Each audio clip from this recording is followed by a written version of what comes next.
The move to independence, as I have written, was certainly in the hearts of the people, but it took time, and I would argue that it took time for Congress to catch up with the people, for we did not go to war in the very beginning for independence.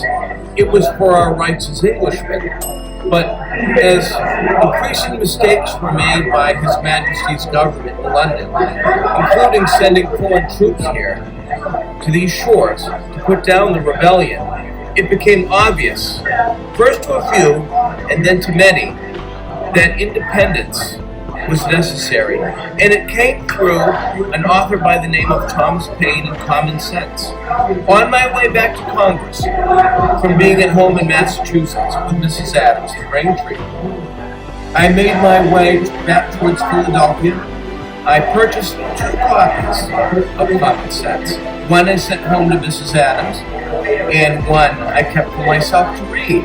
And I found much to like about Common Sense, but I felt that the author did not replace that government with anything, which is why later in that year, on the eve of independence, I drafted my own pamphlet, Thoughts on Government, on what I thought government should look like. And it was at the request of delegates in the Congress, with the 3 branches of government all checking and balancing each other, and a provision for education.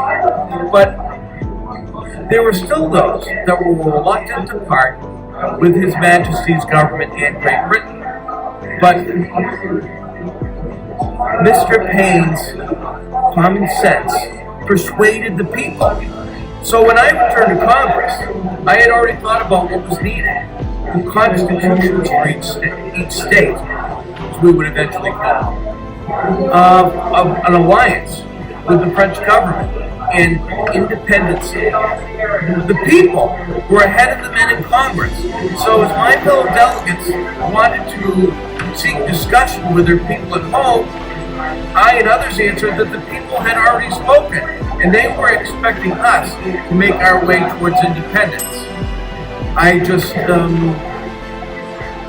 got the wrong day for what we would celebrate for independence, but we did make our way to independence through Thomas Jefferson's documents, with all of our thoughts and our beliefs and regarding what liberty was and infringements on our rights. And of course, I like to think that my persuasion on the floor of Congress did much to help. 2 hours I was on my feet on July 1st, persuading the delegates to vote for independence despite John Dickinson's best efforts not to. And I was so elated with the fact that we declared our independence that I wrote a letter to Mrs. Adams on July 3rd stating that July 2nd would be the great day of celebration. But of course we had to wait for Mr. Hancock's signature on the 4th. So the great day is remembered as July 4th, 1776.